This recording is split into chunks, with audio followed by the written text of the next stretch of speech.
Hello YouTube, welcome back to the Web Gear Review. I am your host, the Web Gear Guy, and today we're going to take a look at a World War I grenade vest. This particular grenade vest that we're looking at today has 11 pockets on it, and these pockets are 4-inch deep.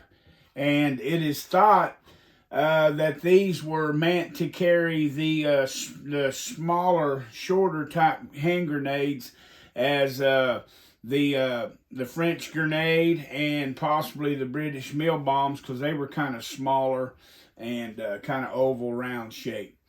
But anyway, let's take a look at it. It had like a 2-inch strap and a buckle right there that would simply go up and around the neck right there. And this vest was also referred to as a grenade apron. The British had a grenade apron, and it is thought that that's probably where our design come from, was from the British. But they call it an apron because of how it hooks up. It goes up over your neck. Let's look around at the back. And it simply ties behind the back like your mama's apron would. This particular example that I have has one of the little straps there kind of has been cut short. But anyway, let's take a look at this thing. Now, I also understand that the United States Marine Corps used these also in World War II. In fact, the United States Marine Corps Depot manufactured some of these during World War II. So you can actually find some depot made and stamped on the back of these by the Marine Corps Depot. But however, this particular one that I have here is stamped 1918, and so it is actually a World War I example. Now, they made also another version of this, in which I have not personally seen, but it's exactly like this. The pockets are just 6-inch. And by the drawing that I've seen, it says that it was for carrying offensive grenades. So, and it is thought that the American grenade Mark II was an offensive grenade. So it is said by some of the experts that the Mark II and the American grenade Mark I would be carried in the 6-inch pocket.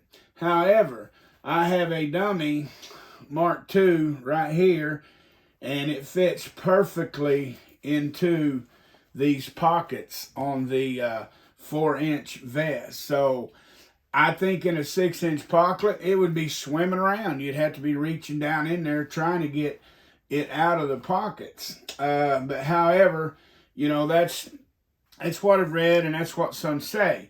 Now, the longer grenades for the 6-inch pocket were mostly like phosphorus grenades, and they were this long, you know, kind of like canister type, and gas grenades and smoke grenades. But yet, they say along with that, just because the American Mark II was labeled as a offensive grenade, it had to be carried in the 6-inch pocket, which I really don't buy. I don't see any reason they couldn't have filled a bunch of American grenades in this kind of vest right here and went to town. Now, the photo record of this vest being used does not wear like they had designed and intended it to be, because in World War I, the gas mask was up here. So this would be very inconvenient for them to try to get their gas mask. So the photo record shows that it was usually, let me see if I can turn this around, slung over here around about the left hip. See, so it would be carried like this instead of the way it was designed to use. Okay, if I had been carrying this at that time, I'd probably just cut these off. But anyway, they would carry it like this. At least they could still get to their gas mask real quick by slinging the grenade vest up and out of the way.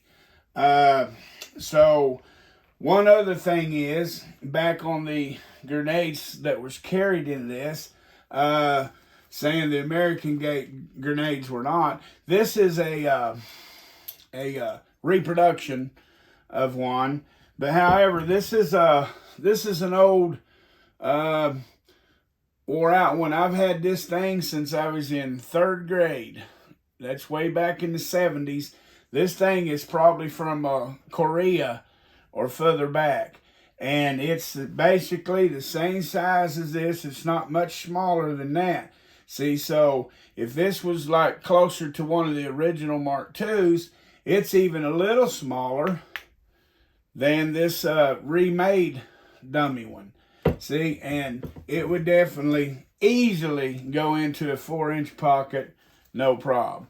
So anyway, that's just my thought about which hand grenades this vest carried and which hand grenades it didn't carry. Let's see here if there's...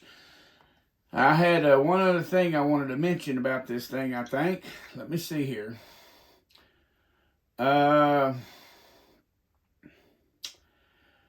I just wanted to let you know that also I do know and understand that the Mark II hand grenade was actually not standardized until 1920, although it was available in 1918. In that time, it wasn't standardized till in 1920. And so there is some say the Mark II was never used in World War I, but however, from my understanding, the Mark I's were converted over to Mark IIs and used. Basically the same size of hand grenade. But anyway, just a little information I just wanted to give you on this M-1918 vest. But however, let's take a look at the information on this thing. Okay? All right. Sorry about that. This says H and H company, I think, May of 1918. And I can't quite make out what the rest says. I'll see if I can get it up here where maybe you can see what it says. Hopefully you can see what that said. Now, I want to let you to know that thank you for watching the Web Gear review, and thank you for looking at the collection. And I would also like to ask you to hit the thumbs up for me if you would. It helps the YouTube machine find me, and it helps the channel grow. And all of you out there who have not subscribed, I'm going to ask you, why don't you subscribe to the channel and help the old boy out? Thank you for watching the Web Gear review.